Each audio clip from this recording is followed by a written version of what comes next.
අම්ල භෂ්ම සමතුලිතතාවය. එතකොට මේ පාඩමේදී අපි සාකච්ඡා කරගෙන යන්නේ මේ අම්ල මොනවද භෂ්ම මොනවද ඒවායේ හැසිරීම මොනවද ඒවා සම්බන්ධ ජලීය ද්‍රාවණවල දැන් H+ සාන්ද්‍රය අඩු වැඩි වෙනකොට ද්‍රාවණයක් ආම්ලික වෙන්නේ කොහොමද බාෂ්පික වෙන්නේ කොහොමද ඒකට ජලයේ සාන්ද්‍රණය හැම බලපාන්නේ කොහොමද ජලය අඩු වැඩි වෙනකොට ඒක වෙනස් වෙන්නේ කොහොමද ජලයත් එක්ක උෂ්ණත්වයත් එක්ක ජලීය ද්‍රාවණයක pH අගය වෙනස් වෙන්නේ කොහොමද දැන් pH අගය කියලා අලුත් පදයක් මේකෙදි භාවිතා වෙනවා හරි ඉස්සෙල්ලාම අපි බලනවා මේකේ මේ අම්ල භෂ්ම කියන්නේ මොනවද කියලා අම්ල භෂ්ම කියන්නේ මොනවද කියලා බලනවා මුලින්ම හරිද අපි මෙන්න මෙහෙම දෙයක් මේ අම්ල භෂ්ම හඳුන්වනකොට එක එක කාලේ විද්‍යාඥයෝ කියපු කතන්දර කීපයක් තියෙනවා මේ එකක් තමයි ආහීනිය ස්වාදය කියලා එකක් තියෙනවා ආහීනිය ස්වාදය හරි මේ අම්ල භෂ්ම පිළිබඳව එක එක කාලේ දීපු අර්ථ දැක්වීම් කීපයක් මේ තියෙනවා ආහීනිය ස්වාදය කියලා තියෙනවා ඊට පස්සේ තියෙනවා මේ ලෝරි බ්‍රෝස්ටඩ් වාදය කියලා එකක් මේ දැම්ම ලියා ගන්න පහ ගන්න ලෝරි බ්‍රෝස්ටඩ් වාදය ඊට පස්සේ තියෙනවා ලුයිස් වාදය කියලා එකක් දැන් මේ වගේ සාකච්ඡා කරගෙන යන්නේ මේ අම්ල භෂ්ම මොනවද කියලා හඳුනා ගන්න අම්ල භෂ්ම පිළිබඳව අර්ථ දැක්වීම් කීපයක් තමයි මේකෙදි ඉදිරිපත් කරන්නේ හරිද අපි මේ එකින් එක සාකච්ඡා කරන්නේ මොනවද කියලා බලමු මෙයා අම්ල භෂ්ම හඳුන්වන්නේ කොහොමද මේ ලෝරි බ්‍රෝස්ටඩ් අම්ල භෂ්ම හඳුන්වන්නේ කොහොමද ලුයිස් වාදයේදී අම්ල භෂ්ම හඳුන්වන්නේ කොහොමද දැන් සාමාන්‍යයෙන් අපි ඕලෙවල් කාලේදී අම්ල මොනවද භෂ්ම මොනවද කියලා දල කතන්දරයක් කියනවා හරියටම නෙමෙයි ආසන කතාවක් කියනවා ඒකෙම තවත් විස්තරයක් තමයි මේකේ තියෙන්නේ අපි සාකච්ඡා කරගෙන ලියන්න මාතෘකාවක් අම්ල භෂ්ම පිළිබඳ හැඳින්වීම අම්ල භෂ්ම පිළිබඳව හැඳින්වීම අම්ල භෂ්ම පිළිබඳව හැඳින්වීම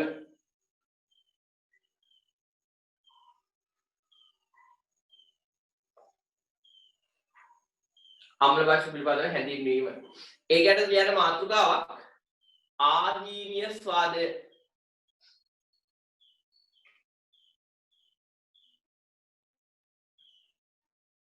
මාතෘකාව ලියන්න ආහීනිය ස්වාදය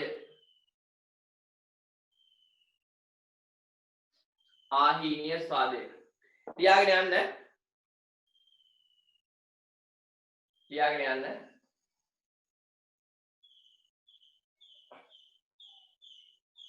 ජලීය ද්‍රාවණයකදී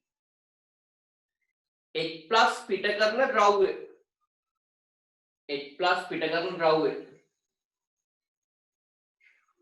ජලීය ද්‍රාවණයකදී H+ පිට කරන ද්‍රව්‍ය අම්ල ලෙසත්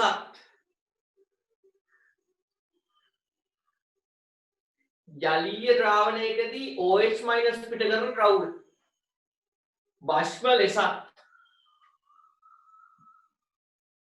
ජලීය ද්‍රාවණයේදී OH- පිට කරන ද්‍රව්‍ය භෂ්ම ලෙසත්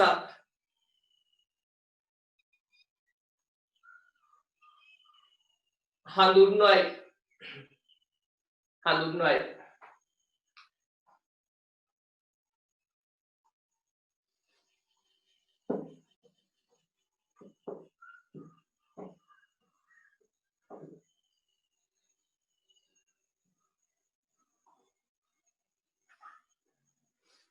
හරි එලියාගත්ත නැත්නම් ආයි ජලීය ද්‍රාවණයේදී H+ පිට කරන ද්‍රව්‍ය අම්ල ලෙසත් ජලීය ද්‍රාවණයේදී OH- පිට කරන ද්‍රව්‍ය භෂ්ම ලෙසත් හඳුන්වයි ජලීය ද්‍රාවණයේදී H+ පිට කරන ද්‍රව්‍ය අම්ල ලෙසත් ජලීය ද්‍රාවණයේදී OH- පිට කරන ද්‍රව්‍ය භෂ්ම ලෙසත් හැඳින්වේ හරි පොඩක් බලා ගන්න මෙහෙම මේක ලොකු සංකීර්ණ කතාවක් නෙමෙයි අම්ල භෂ්ම පිළිබඳව අපි අහලා තියෙන කතාවක් ඒක තමයි ආයිනියස් කියන්නේ එයා කියන්නේ ජලීය ද්‍රාවණයේදී ජලීය ද්‍රාවණයේදී H+ පිට කරනවා නම් කවුරු හරි අම්ලයක්. එතකොට මේකේ වැදගත් මේ ජලීය ද්‍රාවණය කියන එක. මේ ජලීය ද්‍රාවණය කියන එක වැදගත් දෙයක්. H+. ඊට පස්සේ ජලීය ද්‍රාවණයේදී OH- පිට කරනවා. ජලීය ද්‍රාවණයේදී OH- පිට කරනවා නම් ඒක භාෂ්මය. එතකොට මේකෙත් මේ ජලීය ද්‍රාවණය කියන එක වැදගත්. OH- පිට කරනවා නම් එතන මේවට කියනවා අම්ල කියලා. මේවට කියනවා එතකොට භාෂ්ම කියලා. ඉතින් අපි මේ අම්ල භාෂ්ම පිළිබඳව අපි O level වලදී අහලා තියෙන කතාව තියෙන්නේ. O level වලදී කියන්නේ H+ පිට කරනවා නම් අම්ල. OH- පිට කරනවා නම් භාෂ්ම. ඒක තමයි එතකොට ආහීනියස් කියලා තියෙන්නේ. පැහැදිලිද? ආහීනියස් කියන්නේ ඒක තමයි. ඒ කියන්නේ අපි අහපු එක ආහීනියස් කියනවා නෙමෙයි. ආහීනියස් කියපු එක තමයි අපි අහලා තියෙන්නේ. හරිද? ජලීය ද්‍රාවණයේදී H+ පිට කරනවා නම් අම්ල. ජලීය ද්‍රාවණයේදී OH- පිට කරනවා නම් ඒක භාෂ්මයක් වෙනවා. පැහැදිලි? පොඩක් මේක දීලා පෙන්නන්න මෙන්න මේ සටහන. මේ සටහන දීලා පෙන්නන්න. මෙන්න මේ ටික පොඩක් දීලා පෙන්නන්න.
හරි නේද?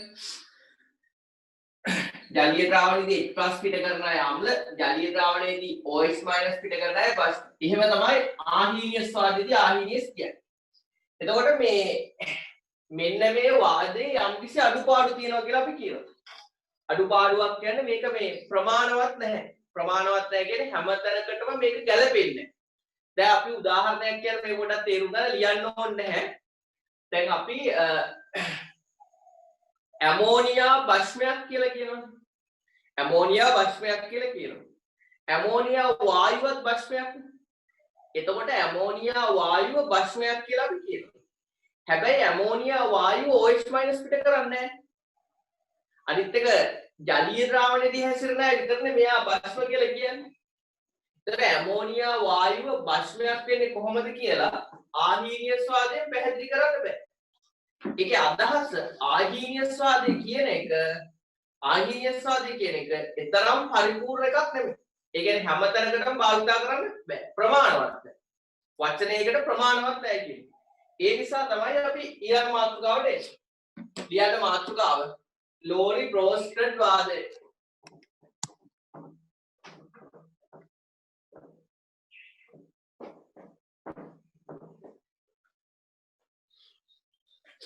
මාතෘකාව ලියන්න ලෝරි බ්‍රෝස්ටඩ් වාදය.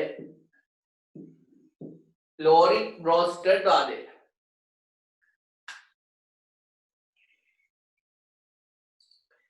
එතකොට මේ ලෝරි බ්‍රෝස්ටඩ් වාදය කියන්නේ අම්ල භස්ම පිළිබඳ තවත් වාදයක්.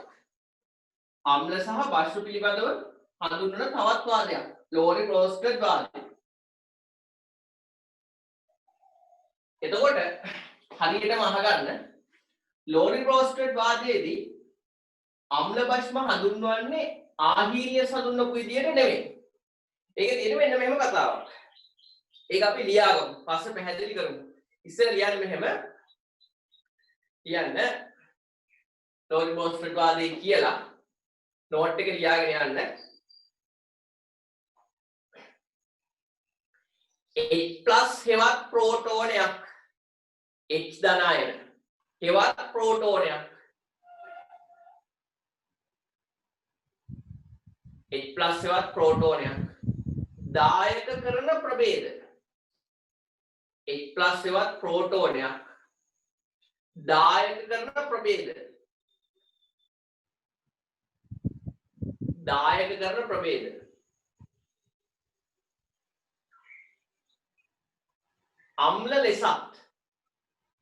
අම්ල ලෙසත්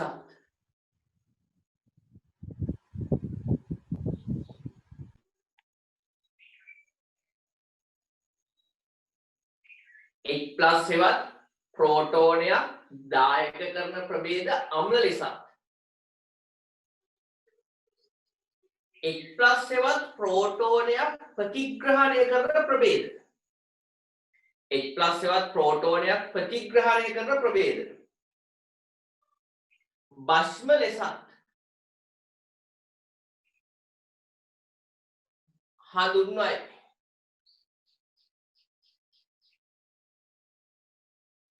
H+ එවත් ප්‍රෝටෝනයක් ප්‍රතිග්‍රහණය කරන ප්‍රභේදය භස්ම ලෙසත් හඳුන්වයි. භස්ම ලෙසත් හඳුන්වයි. H+ එවත් ප්‍රෝටෝනයක් ප්‍රතිග්‍රහණය කරන ප්‍රභේද භස්ම ලෙසත් හඳුන්වයි.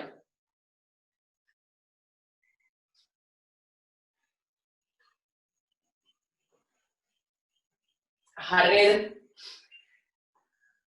එතකොට මේ ලෝරි ප්‍රෝස්ටඩ් වාදය කියන්නේ මොකක්ද කියලා පොඩ්ඩක් බලමු. දැන් උතර අපි ලියලා තියෙනවනේ. එතකොට මෙන්න මෙහෙම දෙයක් තියෙනවා. මේ පාඩමේදී දිගටම මේක භාවිතා වෙන කාරණාවක්. මෙන්න මේක H+ කියලා එක්කෙනෙක් ගැන ගොඩාක් මේ පාඩමේදී කතා වෙනවා. එතකොට H+ කියන්නේ කවුද කියලා දන්නවනේ. H+ කියන්නේ හයිඩ්‍රජන් පරමාණුවේ ඉලෙක්ට්‍රෝනයක් ගැලවුනහම ලැබෙන ප්‍රභේදය. ඒක අපි දන්න කාරණාවක්. එතනින් එහාට මෙයාට තව අර්ථයක් කීප දෙන්න පුළුවන් අපිට. මට මෙයාටම කියන්න පුළුවන් ප්‍රෝටෝනයක්. මෙයාටම කියන්න පුළුවන් ප්‍රෝටෝනයක් කියලා. ප්‍රෝටෝනයක් කියන එක සාධාරණද මෙයාට? හයිඩ්‍රජන් පරමාණුවේ න්‍යෂ්ටිය ප්‍රෝටෝනයක් තියෙනවා වට ඉලෙක්ට්‍රෝනයක් තියෙනවා. ඒක ගැලවුනහම එතන තියෙන්නේ මොකද්ද? H+ අයන කියන්නේ ඉතුරු වෙන න්‍යෂ්ටි තියෙන ප්‍රෝටෝන විතරනේ. එහෙනම් මේ H+ එකක් කියන්නේ ප්‍රෝටෝනයක් තමයි. දෙන්නම එකයි. ඊට පස්සේ මේ H+ අයන ඉන්නකොට මේගොල්ලෝ මේ ජලීය ද්‍රාවණ වල H+ අයන ඉඳෙද්දී එයා කරන්නේ ජලාණුවක් එක්ක එකතු වෙලා ඉන්නේ. ජලීය ද්‍රාවණයකදී H+ ඉන්නේ ජලාණුවක් එක්ක එකතු වෙලා. තනියෙන් ඉන්නව නෙමෙයි.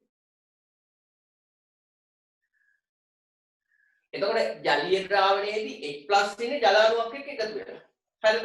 ඒක හොඳට තේරුම් ගන්න.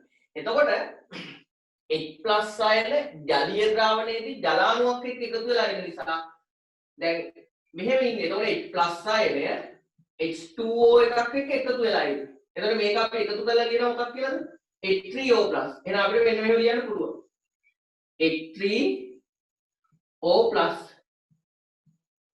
H3O+. ඔන්න. එතකොට මේ පාඩමේදී දිගටම අපි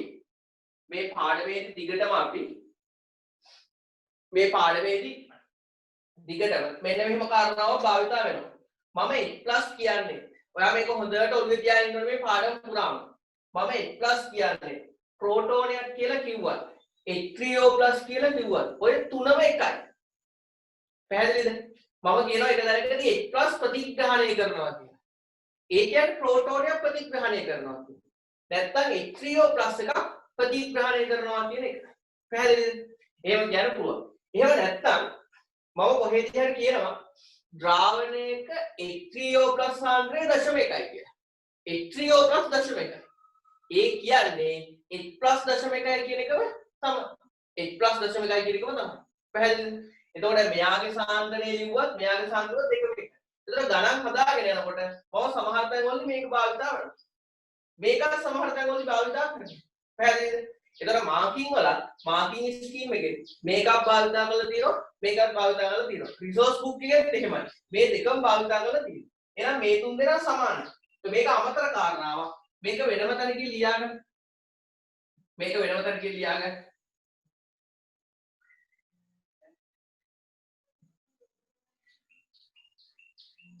මේක ආර්චීනියස් වාදයට හෝ ලෝරි ප්‍රෝස්ටඩ් වාදයට අදාළ නැහැ. මේක වෙනම පැත්තකින් ලියා ගන්නවා වෙන නෝට් එකේ.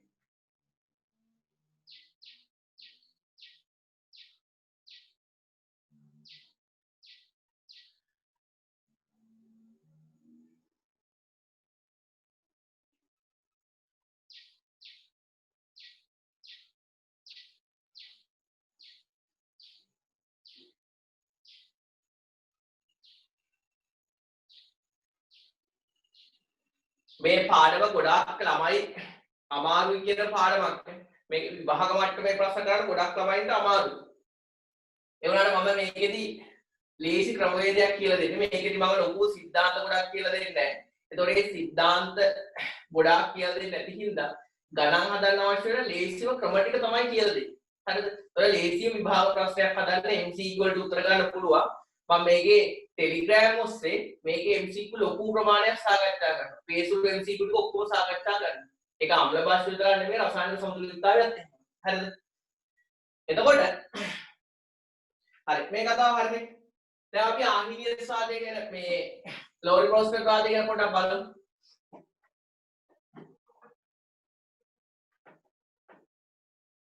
එතකොට ලෝරි ප්‍රොස්පෙක්ට් වාදයෙන් මෙයා කියනවා මෙන්න මෙහෙම කාරණාවක්. හොඳට තේරුම් ගන්න. H+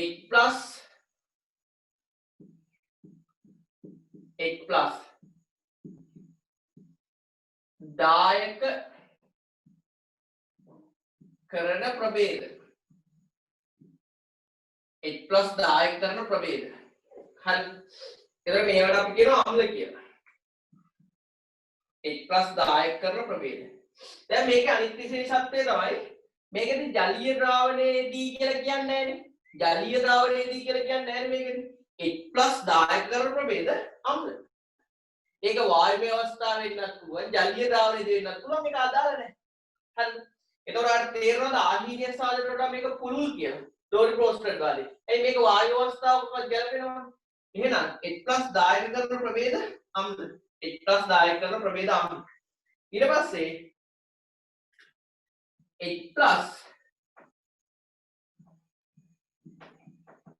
H+ ප්‍රතිග්‍රහණය කරන ප්‍රභේද. H+ ප්‍රතිග්‍රහණය කරන ප්‍රභේද. H+ ප්‍රතිග්‍රහණය කරන ප්‍රභේද වලට අපි කියනවා මොනවා කියලාද? භස්ම කියලා. එහෙනම් OH- තියෙන්න ඕනේ නැහැ භස්මයක් වෙන්න. OH- හැල තියෙන්න ඕනේ නැහැ භස්මයක් වෙන්න. පැහැදිලිද? දැන් මේක මේ පොඩ්ඩක් මම එහාට සාකච්ඡා කරනවා කල්පනා කරලා තේරුම් ගන්න උත්සාහ කරන්න. දැන් ඇමෝනියා වායුව අපි භස්මයක් කියන්නේ එයාට පුළුවන් H+ එකක් ප්‍රතිග්‍රහණය කරන්න. එයාට ජලීය ද්‍රාවණයේදී නෙමෙයි. වායුමය අවස්ථාවේදී එයාට H+ එකක් ප්‍රතිග්‍රහණය කරන්න පුළුවන්. ඒ නිසා අපි ඇමෝනියාට කියනවා භස්මයක් කියලා. H+ එකක් ප්‍රතිග්‍රහණය කරනවා නම් ඒක භස්මයක්. දැන් අපි අහලා තියෙනවානේ ඔය තුන්වෙනි පාඩමේදී එහෙම කාබනේට් අයන H+ එක ප්‍රතික්‍රියා කරලා කාබනේට අම්ල අනුමාපනය කරනවා. කාබනේට අම්ල අනුමාපනයකදී වෙන්නේ කාබනේට් අයනය H+ එක ප්‍රතික්‍රියා කරනවා. කාබනේට් අයනය H+ ප්‍රතිග්‍රහණය කරනවා. ඒතර කාබනේට් අයනය කියන්නේ භස්මයක්. ලෝරි ප්‍රොස්පෙක්ට් වාදයට අනුව කාබනේට් අයනය කියන්නේ භස්මයක්. හැබැයි ආහීනියස් වාදය කියන විදිහට කාබනේට් අයන ගාව නැහැ OH- එකක්. OH- එකක් නැති හින්දා OH- නැති හින්දා කාබනේට් භස්මයක් වෙන්නේ ලෝරි ප්‍රොස්පෙක්ට් වාදයට. හැබැයි මෙයාට අනුව වෙනවා. මෙයාට අනුව වෙනවා. පැහැදිලි? එතකොට මේක පොඩ්ඩක් ලියාගමු අපි. මේක පොඩ්ඩක් ලියාගමු. මෙන්න මේ කාරණා. එතකොට ඔයා ලියපු අර්ධදැක්කීම කියෙන්නේ නැත්නම් මේ සටහන බලපුවම වගේ ටක් ගාලා ඔලුවට යනවා මොකද්ද ලෝරි ප්‍රොස්පෙක්ට් අම්ලයක් කියන්නේ මොකද්ද ආහීනියස් වාදයට අණු අම්ලයක් භස්මයක් කියන්නේ.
හරිද එතකොට ලෝරි ප්‍රෝස්ටඩ් වාදය අනුව අම්ල බෂ්ම. මෙයාට පොඩි නෝට් එකක් දාලා දාන්න.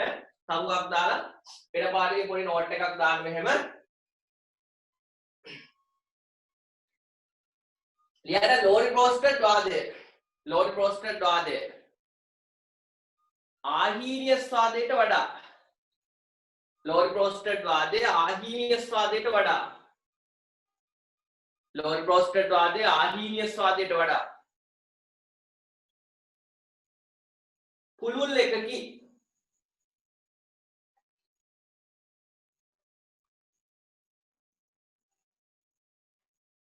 පුළුල් එකකි ලෝරි ප්‍රෝස්ටඩ් වාදය ආහීනියස් වාදයට වඩා පුළුල් එකකි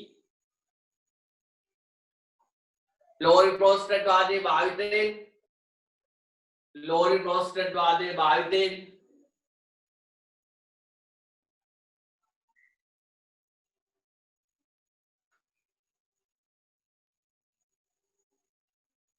ජලීය ද්‍රාවණ නොවන තත්ත්වවලදී පවා ජලීය ද්‍රාවණ නොවන තත්ත්වවලදී පවා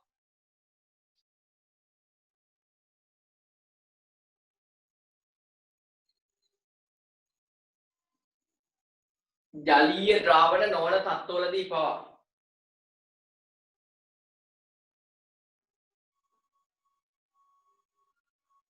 ජලීය ද්‍රාවණ නොවන තත්ත්වවලදී පවා අම්ල භස්ම අර්ථ දැක්විය හැකිය අම්ල භස්ම අර්ථ දැක්විය හැකිය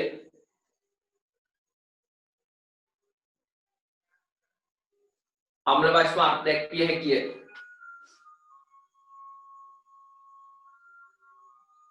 තවද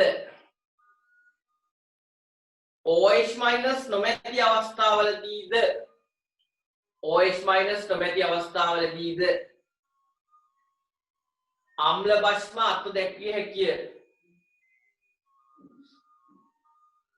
OH- නොමැති අවස්ථාවලදීද අම්ල භස්ම අර්ථ දැක්විය හැකිය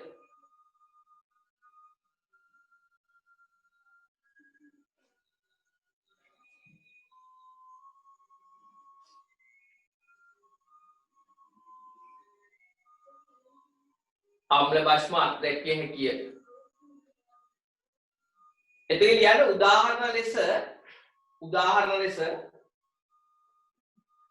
උදාහරණ ලෙස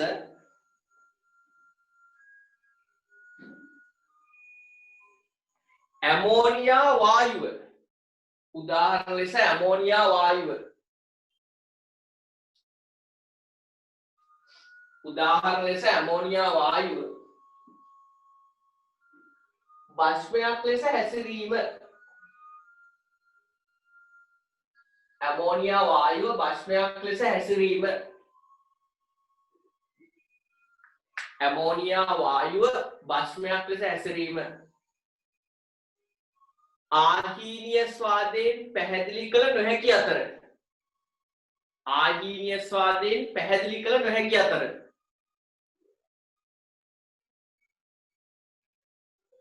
ලෝරි ප්‍රෝස්ටඩ් වාදයෙන් පැහැදිලි කළ හැකිය ඇමෝනියා වායු අවස්ථාවේදී භස්මයක් ලෙස හැසිරීම ආහීනිය ස්වාදයෙන් පැහැදිලි කළ නොහැකි අතර ලෝරි ප්‍රෝස්ටඩ් වාදයෙන් පැහැදිලි කළ හැකිය